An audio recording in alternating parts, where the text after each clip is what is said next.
Hi guys, most welcome to Score High Commerce Classes and मैं हूँ Shweta once again with the new topic and obviously जो topic है वो है class 12 का मार्केटिंग मिक्स जो कि मार्केटिंग चैप्टर का एक टॉपिक है एंड इम्पॉर्टेंट भी है। सो मैं कुछ इम्पॉर्टेंट टॉपिक अब as soon as possible explain करने की कोशिश करूँगी। इम्पॉर्टेंट टॉपिक है मार्केटिंग मिक्स एक्चुअली में होता क्या है। यहाँ पे वो चीज तो है ही बट यहाँ कुछ टॉपिक होते हैं जो दिखने में काफी इजी होते हैं because we all know about the marketing and the product and everything but the problem जो होती है वो स्टूडेंट्स के साथ ये होती है कि जब हमें आंसर लिखना होता है at the time of exam हमें समझ में नहीं आता है कि भाई कितना क्या लिखे मार्केटिंग मिक्स के बारे में क्या लिखें। कभी कभी उसके जो आज हम समझने वाले हैं एलिमेंट्स के बारे में तो एलिमेंट्स हम भूल जाते हैं, कुछ क्वेश्चंस मिक्स हो जाते हैं माइंड में। तो वही कुछ प्रॉब्लम्स को भी हम थोड़ा सा सॉल्व करने की कोशिश करेंगे। ठीक है, तो सबसे पहले जो टॉपिक है उसको समझ लेते हैं कि what is the marketing mix. क्या होता है मार्केटिंग मिक्स। हिंदी मीडियम के अगर स्टूडेंट है डोंट वरी, मैं कोशिश करूंगी कि आपके लिए भी मैं ये टॉपिक को अच्छे से एक्सप्लेन कर पाऊं।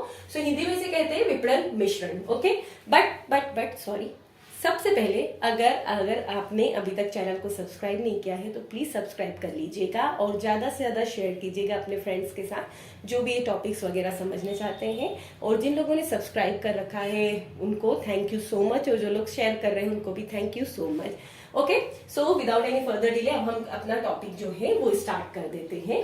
ओके, सो सबसे पहले मार्केटिंग मिक्स क्या होता है। देखिए थोड़ा सा बच्चा नाम से ही क्लियर हो रहा है कि मार्केटिंग मिक्स है।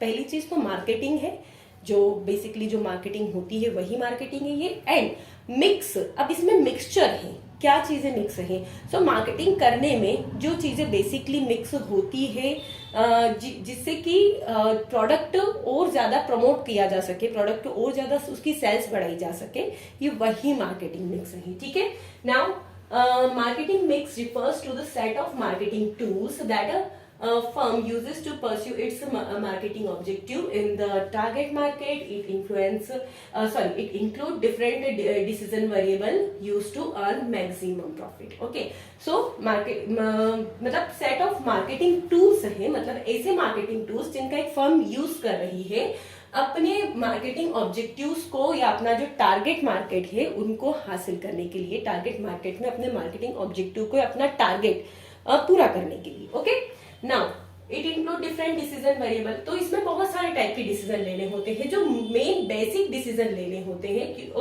डिसीजन किस लिए ले रहे हैं, अपना प्रॉफिट बढ़ाने के लिए। ऑब्वियसली जब मार्केटिंग कर रहे हैं, प्रोडक्ट को लॉन्च किया है तो पहला तो ऑब्जेक्टिव मार्केट जो है वो क्या है, प्रॉफिट को बढ़ाना या प्रॉफिट अर्न करना। तो अब इस प्रॉफिट को बढ़ाने के लिए इसके लिए जो मेन जो डिसीजन लेने होते हैं वो मेन डिसीजन ये होते हैं और ये आपस में इंटर रिलेटेड भी है। इनको नॉर्मली क्या कहा जाता है, 4 P's, या यही है एलिमेंट्स ऑफ मार्केटिंग मिक्स। तो अगर क्वेश्चन आता है माइंड में कि एलिमेंट्स ऑफ मार्केटिंग मिक्स कौन से थे और एलिमेंट्स कौन से थे, तो दिमाग में क्या रखना है, 4 P's। Okay, 4 P's means to say P for product, P for price, P for place and P for promotion. Especially वैसे तो बहुत सारी चीजें इसमें होती है जैसे कि ब्रांड नेम, टारगेट मार्केट कहाँ है, एडवर्टाइजमेंट, ट्रेडमार्क, पैकेजिंग कैसी हो, ये सारी चीजें होती है। बट बेसिकली जिन पे स्टडी ज्यादा की जाती है वो है ये 4। ठीक है, सो सबसे पहले तो ये इंटर रिलेटेड होते हैं बिकॉज जब प्रोडक्ट आपने डिसाइड कर लिया है एज अ मैन्युफैक्चरर कि आपको कौन सा प्रोडक्ट सेल करना है मार्केट में। सो सीधी सी बात है, प्रोडक्ट को डिसाइड करते ही दिमाग में आता है प्राइस क्या होना चाहिए। प्राइस डिसाइड करते ही किस प्लेस में ये चीज ज्यादा से ज्यादा बिक सकती है, ये प्रोडक्ट ज्यादा से ज्यादा हम सेल कर सकते हैं। एंड देन आता है कि अब सेल तो करना है बट लोगों को पता कैसे चले कि ये प्रोडक्ट न्यू लॉन्च हो चुका है या प्रोडक्ट मार्केट में आया तो उसके लिए प्रमोशन करना होगा। तो बेसिकली ये 4 P's को ही मार्केटिंग मिक्स कहा जाता है। इन 4 को मिलाकर ही मार्केटिंग मिक्स बनता है कि इन चारों का जो डिसीजन होता है वो प्रॉफिट को अर्न करने के लिए जब लिया जाता है जिसकी वजह से प्रॉफिट ज्यादा हो। भाई प्रमोशन क्यों कर रहे हैं, प्रॉफिट ज्यादा हो। और इसको और थोड़ा सा हम डीपली समझ लेंगे तो प्रॉफिट ज्यादा कैसे हो वो अच्छे से समझ आ जाएगा। तो ये 4 P और इसीलिए इन चीजों का मिक्सचर होने की वजह से इसे कहा जा रहा है marketing mix. Okay, so elements of marketing में हमें दिमाग में रखना है 4 P's आते हैं। दैट्स जैसे ही क्वेश्चन सामने आता है एग्जाम में हम लिख देंगे। ठीक है, अब फिर भी क्वेरी बनती है कि भाई ये जो प्रोडक्ट के बारे में हमें पता होता है कि प्रोडक्ट क्या होता है, बट वहां लिखने में बहुत से स्टूडेंट भूल जाते हैं या फिर वो इतना ज्यादा लिख देते हैं कि उन्हें समझ में नहीं आता कि इसमें काम का क्या है क्या नहीं, और कितना छोड़े क्या नहीं लिखे, जो जो समझ आ रहा है सब लिख रहे हैं। नहीं, देखिए बच्चा, आपको आंसर को ऐसे लिखना है कि वो थोड़ा इंप्रेसिव लगे, ऐसा नहीं है कि हमने कॉपी भर के आना है। ठीक है ना, तो इसीलिए सबसे पहले हमें ध्यान रखना है कि क्या चीज उससे रिलेटेड लिखनी है। मार्केटिंग मिक्स से अगर क्वेश्चन है तो उससे रिलेटेड हमें क्या लिखना है इनमें। ठीक है, सो सबसे पहले आता है यहाँ पर प्रोडक्ट, ये एलिमेंट भी है मार्केटिंग मिक्स के। ओके, दिमाग में रखिएगा ये चीज। तो प्रोडक्ट को हिंदी में कहते हैं उत्पाद। ठीक है, अब product is the mixture of tangible and intangible attributes which are capable of being exchanged for value with ability to satisfy customer needs। ठीक है, मतलब कि प्रोडक्ट मार्केटिंग मिक्स में, स्पेशली मार्केटिंग से रिलेटेड जान लीजिए आपकी डेफिनेशन, हम प्रोडक्ट को जो एक्सप्लेन कर रहे हैं। तो प्रोडक्ट एक्चुअली में क्या है, मिक्सचर है, वो टेंजिबल हो सकता है, इनटेंजिबल हो सकते हैं attributes which are capable of being exchange, इसको एक्सचेंज कर सकते हैं। ठीक है, जो मैन्युफैक्चरर है उसी के पास नहीं रहेगा वो प्रोडक्ट, वो कहीं और ट्रांसफर होगा, उसे एक्सचेंज करेंगे फॉर वैल्यू, बट उसके लिए आपको क्या देनी है एज अ कस्टमर वैल्यू।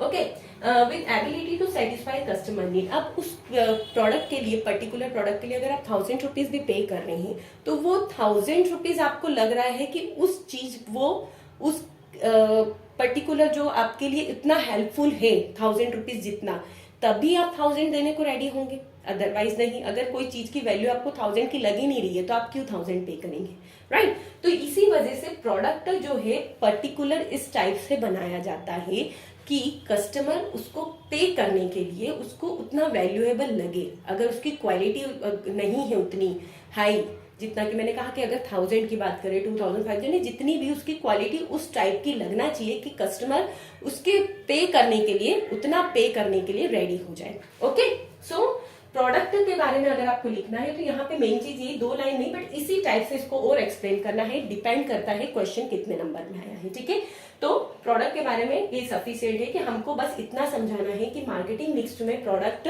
इस टाइप का होना चाहिए कि कस्टमर की नीड को सेटिस्फाई कर रहा हो, उसके लिए वैल्यू रख रहा हो, वैल्यू ऑफ द मनी, उसकी जो मनी या जो भी वो उसके बदले में पे कर रहा है उसके लिए उतनी वैल्यू होनी चाहिए। That's it. नेक्स्ट है प्राइस मिक्स। अब प्राइस में आता है मूल्य निर्धारण। देखिए, अब प्रोडक्ट का प्राइस जब मैन्युफैक्चरर फिक्स करता है तो उसमें बहुत सारी चीजें यहाँ पर देखिए, कॉस्ट ऑफ मैन्युफैक्चरिंग पहले तो वो देखेगा कि कितनी कॉस्ट लगी है। अब प्रोडक्ट ही बनाने में 10 रुपए लग गए तो प्रोडक्ट का प्राइस 5 रुपीज तो रखने से रहा। ठीक है, तो कॉस्ट ऑफ मैन्युफैक्चरिंग वो देखेगा, कंपटीशन कितना है मार्केट में, जो कॉम्पिटिटर्स हैं उन्होंने क्या प्राइस रखा है, तो उससे कुछ मिलता जुलता ही प्राइस रखना पड़ेगा, बिकॉज कंपटीशन है तो उसे बीट करने के लिए प्राइस को मतलब दिमाग में रखना होता है। देन आता है प्रॉफिट मार्जिन। तो सीधी सी बात है कि प्रॉफिट कितना अर्न करना चाहते हैं। अगर आपने कोई प्रोडक्ट एज ए मैन्युफैक्चरर अगर कोई प्रोडक्ट बना है तो उस पर वो कितना प्रॉफिट अर्न करना चाहता है, 50%, 10%, 20%, तो उस पर डिपेंड करता है प्राइस मिक्स में कि प्राइस क्या रखना है। Then purchasing power of the target group of customer, ये बहुत इंपॉर्टेंट होता है कि जब हमने कस्टमर का एक ग्रुप टारगेट किया है, कोई स्टेट हो सकता है या कोई एरिया हो सकता है, तो वहां की जो परचेसिंग कैपेसिटी है जो कस्टमर्स की वो कितनी है, तो उस हिसाब से लॉन्च करना पड़ेगा, क्योंकि तो वो लोग कितना पे कर सकते हैं वही उस टारगेट मार्केट के जो कस्टमर्स हैं उनकी स्टडी की जाती है और उस पर डिपेंड करता है कि भाई प्राइस हम कितना रख सकते हैं प्रोडक्ट का। देन होता है डिस्काउंट्स। तो ऑब्वियसली अगर थोड़ा अगर कंपटीशन है तो थोड़ा डिस्काउंट्स वगैरह, कितना डिस्काउंट रखना है, एक्सेट्रा एक्सेट्रा, ये सब कुछ फिक्स किया जाता है प्राइस मिक्स में। So price mix is the amount of money how to pay to obtain the product, कि अगर आपको कोई पर्टिकुलर प्रोडक्ट को परचेज करना है या खरीदना है तो वो आप उसके लिए कितना पे करने के लिए रेडी हैं। ठीक है ना, तो ये उसका प्राइस मिक्स होता है कि कितनी वो प्रोडक्ट वैल्यू करता है, यहाँ पे वही क्लियर करना है। देन होता है place of the physical distribution mix, भौतिक वितरण जिसे कहते हैं। तो फिजिकली डिस्ट्रीब्यूशन कैसे करना है, देखिए पहले हम इसे समझ लेते हैं, बाद में एग्जाम्पल दूंगे। Okay, so activities that are involve in transferring ownership to customer. अब जो सीधी सी बात है, जब कोई प्रोडक्ट सेल होता है तो उसमें क्या हो रहा है, जो ओनरशिप है वो ट्रांसफर हो रही है। जो ओनरशिप है वो कहाँ से, जो कस्टमर को, ऑनर से कस्टमर तक वो प्रोडक्ट जा रहा है, मतलब अब उसका ऑनर परचेज करने के बाद में कौन हो गया है, कस्टमर हो गया। तो ऑनरशिप को ट्रांसफर किया जाता है to make product available at the right time and place. बहुत इंपॉर्टेंट है कि सही टाइम पे सही प्लेस पे प्रोडक्ट पहुंच जाना चाहिए। सपोज अगर आप बुक परचेज कर रहे हैं, ओके, और आपके कुछ टेस्ट वगैरह या एग्जाम्स आने वाली हैं, आपको बुक लेना है, अगर वो उस वक्त में अवेलेबल उस शॉप पे नहीं है या जो भी सेलर है उसके पास नहीं है, तो आप कहीं और देखेंगे, ठीक है, वहां भी नहीं है, और फिर आपको पता चलता है कि मार्केट में बुक अवेलेबल नहीं हो पाई है, तो आप ऑब्वियसली उस राइटर को स्विच करके कोई अनदर राइटर की बुक लेना प्रिफर करेंगे। बट क्योंकि जो उस टाइम पे जो टाइम इंपॉर्टेंट था, उस टाइम के लिए उस प्लेस, मतलब वहां पे जिस वक्त में जिस चीज की जरूरत होती है वो अगर उस टाइम अवेलेबल नहीं है तो हम उसे स्विच कर ही देते हैं, राइट। क्योंकि बहुत आजकल कंपटीशन का जमाना है, तो बहुत ऑप्शंस होते हैं, तो इसी वजह से फिजिकल डिस्ट्रीब्यूशन का बहुत ध्यान रखना पड़ता है मैन्युफैक्चरर्स को, क्योंकि जो प्रोडक्ट है वो eight the right time right place पे होना चाहिए। अगर वो नहीं होता है तो हमारी मार्केटिंग पे इसका बहुत साइड इफेक्ट होता है, मतलब लोगों के मन में या लोगों तक उसकी बहुत नेगेटिव इफेक्ट जाते हैं, उस प्रोडक्ट को लेके बहुत जो नेगेटिव इफेक्ट होते हैं वो मार्केट में फैल सकते हैं। So that's why place and physical distribution यहाँ पे ध्यान रखा जाता है कि किस प्लेस तक, कितने एरिया तक वो प्रोडक्ट सेल होगा, क्या है, एक स्टेट में है, एक कंट्री में है, आउट ऑफ द कंट्री भी सेल करना है, तो वो कहाँ तक हम जो है उस प्रोडक्ट को, पर्टिकुलर प्रोडक्ट को सेल करना चाहते हैं, वो यहाँ पर आता है। देन आता है प्रमोशन मिक्स। प्रमोशन कैसे करना है, सब कुछ हो गया, प्लेस डिसाइड हो गया, वहां पे उस प्लेस पे कोई न्यू प्रोडक्ट लॉन्च होता है तो हम तक इन्फॉर्मेशन कैसे होती है, कैसे आती है, या तो एडवर्टाइजमेंट से या कोई पर्सनली हमें आके बताता है, जो उनके सेल्स एग्जीक्यूटिव्स वगैरह जो भी होते हैं, जो लोग रखते हैं मार्केटिंग के लिए वो लोग, या हमें न्यूज़पेपर्स में कुछ एडवर्टाइजमेंट मैगजीन्स वगैरह में देख के पता चलता है, तो कहीं से हमें प्रोडक्ट के बारे में पता चलता है, देन ही तो हम उसे यूज करेंगे ना। तो वही होता है प्रमोशन मिक्स, जिसे हिंदी में कहते हैं संवर्धन। It consist of all activities that are involved in pursuing customer to buy product, यानी कस्टमर को मोटिवेट किया जाता है कि you have to purchase this product. अब वो कैसे भी, किसी के भी थ्रू, या तो शॉपकीपर ही हमें कभी कभी कह देते हैं क्योंकि उन्हें कहा जाता है प्रमोशन के लिए, या उनका उसमें कुछ बेनिफिट होता है तो वो भी इसको प्रमोट करेंगे। सो प्रमोशन मिक्स में वही आता है कि sales promotion, advertisement, personal selling की जा रही है, उसकी पब्लिसिटी कैसे करना है प्रोडक्ट की, ताकि अब देखिए अगर हम टारगेट एरिया, तो हम लोगों ने सपोज किसी ने रख लिया कि आउट ऑफ द कंट्री, यहाँ सब जगह, अब उतनी जगह आप प्रमोशन नहीं कर पा रहे हैं, तो सिर्फ आपका डिस्ट्रीब्यूशन का या तो उसमें खर्च बढ़ जाएगा यहाँ से वहां तक पहुंचाने का, और लोगों को पता ही नहीं है प्रोडक्ट के बारे में, तो सेल तो वो होना ही नहीं है। सो ये सब चीजें इंपॉर्टेंट हो जाती है कि जब प्रोडक्ट बन रहा है तो उसका प्राइस फिक्स करें, देन उसके फिजिकल डिस्ट्रीब्यूशन, कि आपने जो एरिया डिसाइड किया है वहां तक उसको डिस्ट्रीब्यूट कैसे करना है, देन उसका वहां उस एरिया में जो भी डिसाइड हुआ है वहां तक उसका प्रमोशन करना, ये सभी चीजें इसमें आती है, और इसी से होती है मार्केटिंग प्रोडक्ट की, और इसी वजह से इसे कहते हैं मार्केटिंग मिक्स। ठीक है, तो हम वापस से रिवर्स होके वहीं पहुंच गए कि वो क्या होता है और कैसे बनता है। सो होपफुली अब आपको ये वीडियो देखने के बाद थोड़ा क्लियर हो जाएगा कि इस आंसर को कैसे लिखना है, कैसे याद रखना है, क्योंकि मुझे ऐसा लगता है कि अच्छे से समझ लेने के बाद वो पूरी तरीके से माइंड में छप जाता है, और अगर आपके माइंड में छप गया है तो अपने फ्रेंड्स की जिन को भी जरूरत है उनकी हेल्प जरूर कर दीजिएगा, वीडियो को प्लीज शेयर कर दीजिएगा। अगर वीडियो पसंद आ गया है तो लाइक जरूर कीजिएगा, और सब्सक्राइब नहीं किया है तो अगेन सब्सक्राइब जरूर कर लीजिएगा, फिर से कह रही हूँ। And thank you so much for all of my subscriber, and जल्दी मिलेंगे नेक्स्ट वीडियो में। और इम्पोर्टेंट टॉपिक जो आपको लग रहे हैं कमेंट सेक्शन में प्लीज बताइए, मैं कोशिश करूंगी एज सून एज पॉसिबल उन टॉपिक्स पे वीडियो बनाने की। तो कमेंट करना ना भूले, कमेंट करेंगे तो मुझे पता चलेगा कि क्या जो टॉपिक है वो मुझे अभी जल्दी बना लेना चाहिए। And thank you so much for watching this video, thank you.